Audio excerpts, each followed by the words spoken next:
Oi, tudo bem? Eu sou o Tainan da Hook Captain e hoje eu vou atualizar vocês dos últimos 2 a 3 meses de estudos, que a gente atualizou aí a nossa visão, nosso projeto de arquitetura da Hook Captain. Tentar fazer um vídeo rápido, mas para atualizar vocês dos nossos últimos aprendizados, como isso impactou a nossa arquitetura aqui. Beleza. Pensando aqui no propósito geral da Hook Captain, a gente quer criar tech de ponta de uma maneira fácil. Criar não, permitir que os nossos usuários, a persona ali, uma pessoa que não é engenheiro, não manja de software, é um empreendedor ou é um dono de produto numa empresa, seja de software ou não, mas enfim, uma pessoa que não tem a base técnica de engenharia de software consiga criar tecnologia de ponta. Criar um app, criar um sistema, uma plataforma, um e-commerce, como que isso pode ser feito? Esse é o nosso propósito aqui na Hook Captain, criar essa plataforma. Beleza. Pensando nisso, um dos pontos que eu mais pensei nesses últimos tempos é que essa pessoa, ela não tem a base lógica, ela não pensa de maneira tão estruturada como é ensinado por uma pessoa que, por exemplo, aluno de um curso de engenharia de software, que ela tem que pensar, se acontecer tal coisa, tal evento, então faça tal coisa. Ela já aprende a pensar dessa maneira lógica e consegue estruturar todo esse pensamento de uma forma bem mais objetiva do que uma pessoa comum aí. Pensa aí na sua avó, por exemplo. Pensa se ela fosse criar um app, como que ela ia falar sobre isso? Ela não ia falar de uma forma estruturada e lógica, ela ia falar o que ela está pensando, o que ela vive, o conhecimento dela sobre o problema, certo?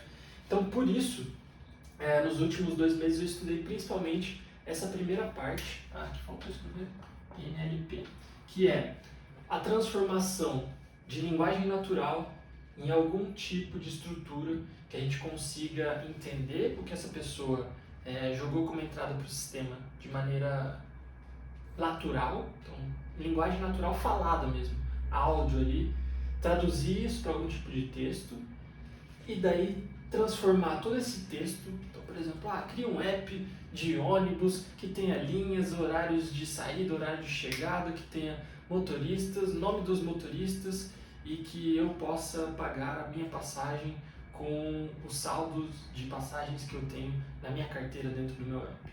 Então pensa, coloquei aqui um texto em linguagem natural, na verdade um áudio, ele é traduzido para texto e daí a gente tem que extrair várias informações que estão presentes nesse texto. Por exemplo, quais são as entidades?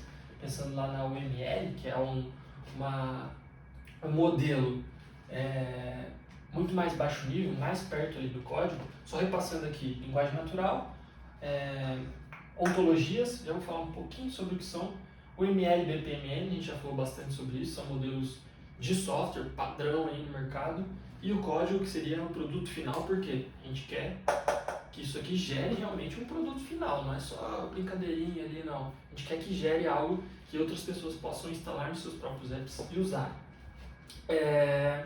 Pensando nisso, nessa mensagem aí inicial que um usuário podia falar, o que a gente consegue extrair disso? A gente consegue extrair várias classes ali da OML, por exemplo, ônibus, linha, motorista, passageiro. A gente consegue extrair algumas propriedades dessas classes, por exemplo, nome do motorista, horário de saída, horário de chegada das linhas. A gente consegue entender algumas histórias de usuários, ou alguns testes que podem sair aqui já prontos para esse app. Por exemplo, ao tentar pagar, ele deve tirar saldo da minha conta. Então, são várias coisas que esse usuário pode falar ali nessa mensagem inicial e que a gente consegue extrair isso para ir passando para os modelos de mais baixo nível.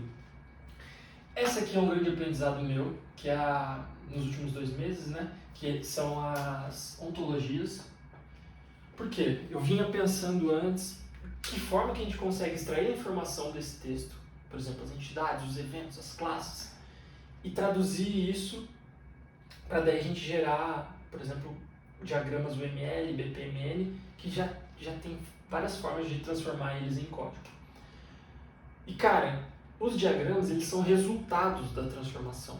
Porém, esse cara aqui ele vai falar alguma coisa, então ele vai colocar lá, eu quero isso, isso e aquilo.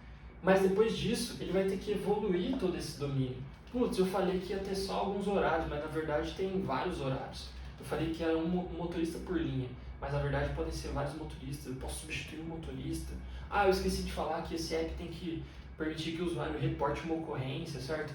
Então, essa evolução é muito difícil da gente fazer, a não ser que a gente tenha algum tipo de estrutura, de modelo e de tecnologia que permita que esse usuário faça interações, né, como se ele conversasse ali com o conhecimento que ele está colocando ali para a plataforma, e ele conseguisse alterar isso antes disso tudo ser gerado. Não que esse cara não possa fazer isso, a gente coloca aqui nas ontologias e depois ele já visualiza. Pô, que diagrama que eu gerei com esse texto que eu coloquei? Putz, que código que eu gerei com esse texto que eu coloquei? Putz, que mundo 2D que foi criado aqui com esse texto que eu gerei? São mais uma das ideias da Hook Captain para que a gente consiga mostrar para esse cara não engenheiro o mini mundo ali do que ele está criando, o ônibusinho ali, o motorista, um usuário entrando no ônibus e tentando pagar a passagem, de forma que ele consiga falar e no que ele falar o mundo já seja criado e com isso ele possa inclusive validar, ou seja, testar tudo isso que ele está falando. Isso seria realmente o ápice ali da solução, porque a gente incluiria esse cara no game, que hoje é muito técnico, porque hoje usa muitas linguagens que não são do domínio de conhecimento dele. E aí que entram as ontologias, que são bem simples, na verdade. Elas se compõem de sujeito, predicado e objeto. Elas são verdades. Então, pense ali numa ontologia. O Tainan toca instrumentos. O Tainan é o sujeito, toca instrumentos, o predicado e o objeto, instrumentos. E se a gente falar violão é um instrumento, ou seja, a gente coloca outro predicado nessa ontologia, e Tainan toca instrumentos, então Tainan toca violão. Então a gente vai criando uma rede, isso aqui é o app, uma rede de verdades que modelam o nosso domínio. Então, no nosso caso, a gente não usaria essa analogia aí do Tainan e o tocar instrumentos, mas a gente criaria outras verdades, outras ontologias para o domínio desse problema. Por exemplo, motorista faz parte de... motorista está relacionado à linha,